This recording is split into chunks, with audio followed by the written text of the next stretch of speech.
Hi everyone, this is Ed the Audio Nut and Radio Amateur W8EDW. I haven't done anything on the audio side for a while, so I thought I would share this with you guys. I'm going to upgrade this Peavey PR15 speaker. It's in my rental pool. I have a few of these, and I'm going to do an upgrade on it for the crossover.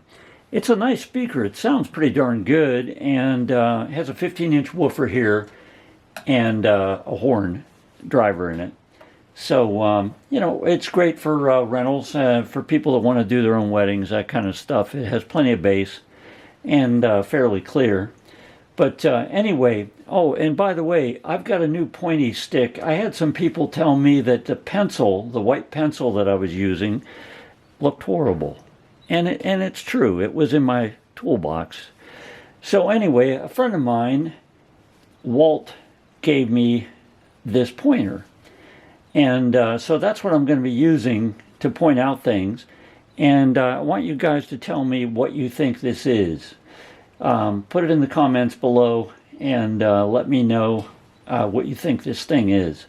Anyway, I'm going to flip this around and show you the back of the speaker, and that's where we're going to be pulling the crossover out. So stand by.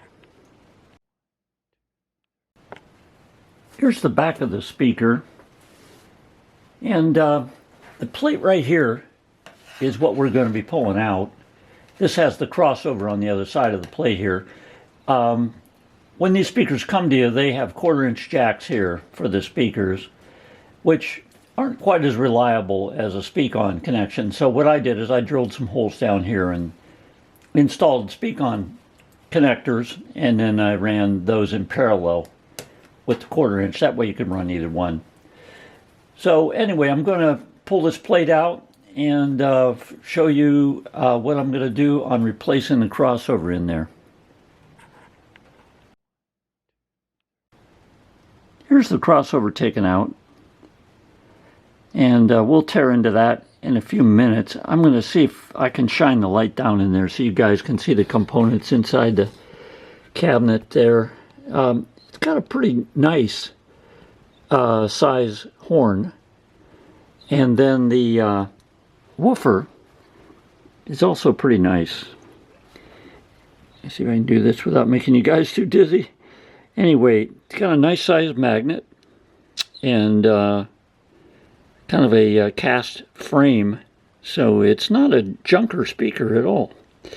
So anyway, we're going to continue on, and I'll show you how we're going to take the crossover off of this one, and we're going to mount the new one. So I've got the crossover off of the box, and now I want to show you the reason that we are going to upgrade these. There's a component in here, and we're going to go over all the components. But I don't know if you can see that. Right here is a coil, and it must heat up or get beat up from the vibration or something, but it just blows apart. And eventually this stops working, and the wires break in it and everything else. So we're going to go with a different type of crossover, different brand name, and I'll show you that in a minute. But let me unbolt this off of this so that I can show you a little more of what the components are in it. Here's the crossover off of the mounting plate, and you can see the components a lot clearer. You have a coil here, a capacitor, and then the coil that always is the problem child. For some reason, this coil, it must heat up, or maybe you can't take the vibration, something like that. But I've had a number of them do this same thing. So that's what kind of pushed me to upgrade the crossover to something maybe a little heavier duty. But anyway, that's the three components on the front part. On the back of the unit is a bulb, and what they do with this, it's in series with the horn. Since the horn is more sensitive to power, what that does is helps absorb some of the spikes in power that the horn might be getting. So it's kind of a safety valve for that, and a lot of crossovers use that. In fact, the one we're putting in has 2 of those. So anyway, I'm going to show you the other crossover, and then we're going to talk about what crossovers do and how we put the components together to make it happen. This is the crossover we're upgrading to. It's made by Eminence, and I'm going to put this box over here. You guys can see the model number and stuff that I'm using. But Eminence has been around forever. I can remember them clear back in the 70s making speakers and crossovers and whatnot. But anyway, you can see the difference. That's the Eminence crossover, and then here's the Peavey crossover. So which one would you want to use? So anyway, the next thing is going to be mounting this new one on the plate. And there's a few challenges to doing that since it's larger. So we're going to get on that, and I'll show you how we're doing it.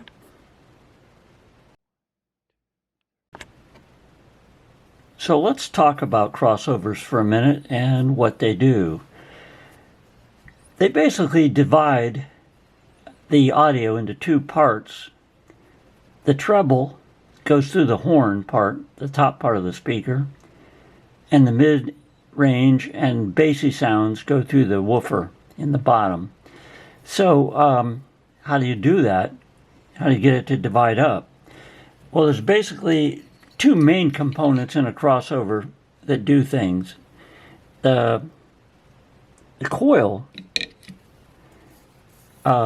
this part right here, actually there's 2 coils in this one. There's one over here too, but this is the main coil right here. And what a coil does, it allows low sounds to pass through, and it doesn't pass through high sounds very well.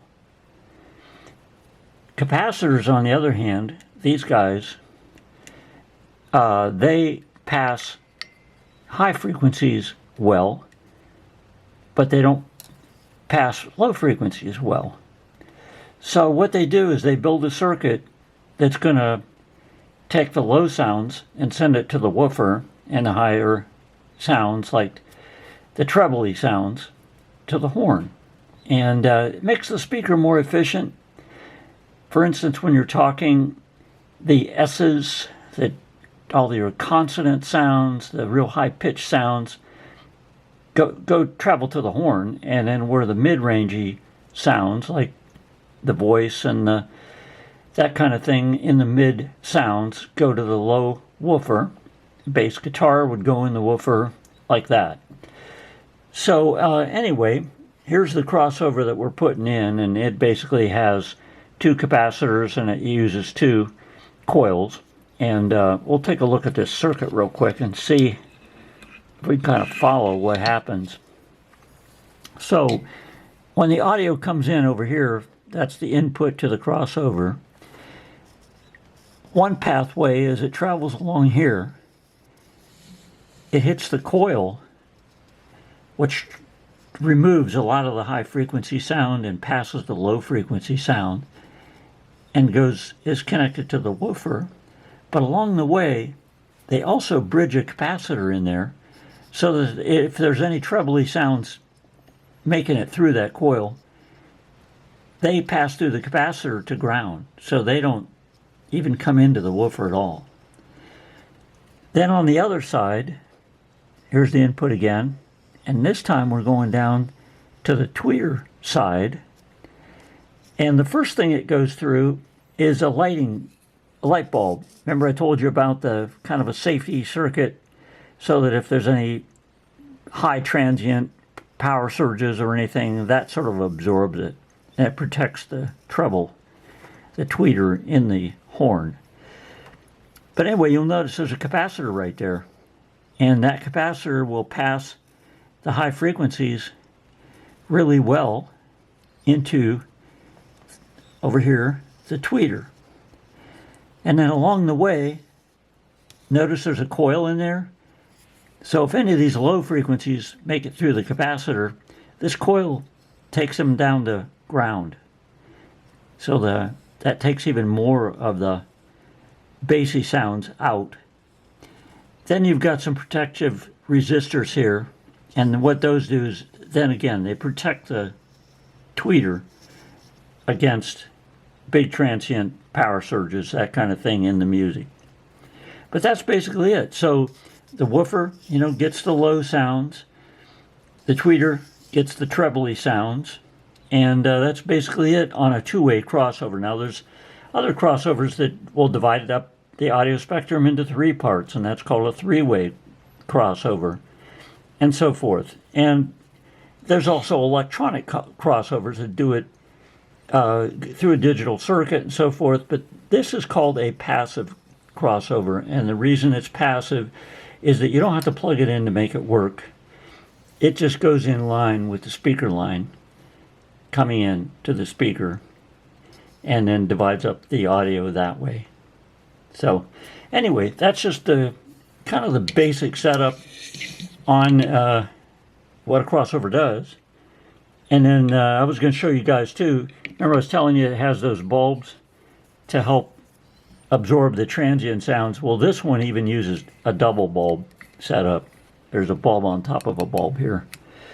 And so it protects the tweeter even more. So anyway, that's it on the education of what a crossover is. And now we got to figure out how are we going to mount this thing to that backboard on the speaker. So we'll start working on that right now.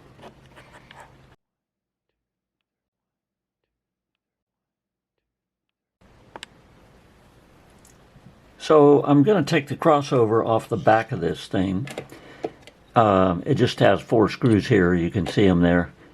And then so I'll show you what it looks like after we remove that stuff. This is the the plate without the crossover on it. So now we got to figure out how are we going to mount this guy onto the plate. And at first I thought, wow, you know what? It looks like the holes are going to line up.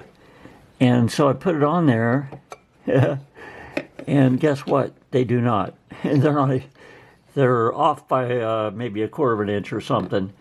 But it's just as well because I came up with a better plan anyway. So what we're going to do is, and thank goodness I have my brother Harry cut this stuff for me. I got some 1/4-inch plexiglass, and what we're basically going to do is we're going to mount that on here like that, and then we're going to mount the crossover onto that. So it'll be all nice and sturdy, and it'll be, not all wobbly and everything, trying to fit it into an area that it doesn't really fit. So I'm going to start mounting this stuff, and I'll be right back. I've got the plexiglass mounted on there, and kind of nice because you could lay the clear plexiglass over and you could see right where you needed to drill the holes to mount onto these studs on the back of the mounting plate. So that worked out really cool. So the next step is going to be now mounting the actual crossover to this, and we'll go from there.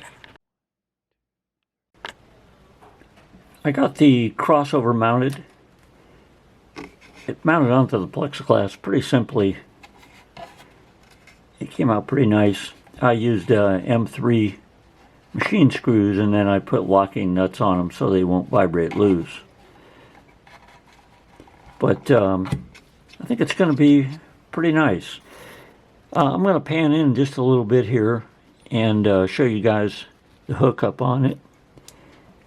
The input from the speak-on is going to be right here, plus and minus. That'll be the main input.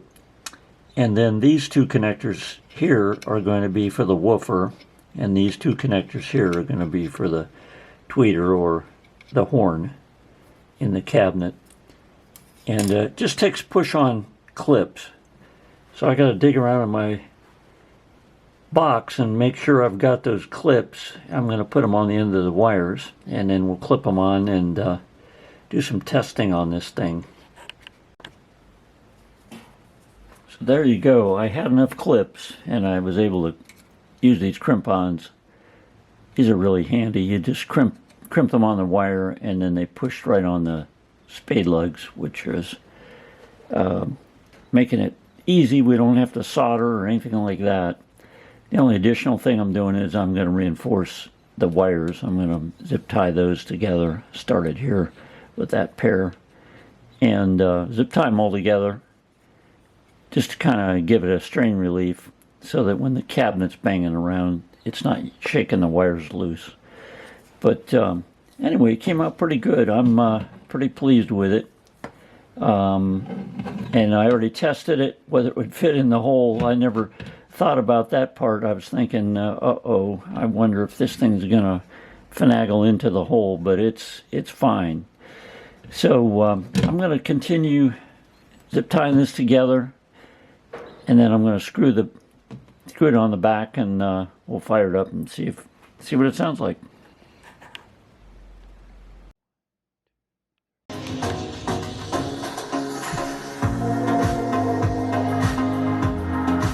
Well, the moment of truth is here, and it sounds great.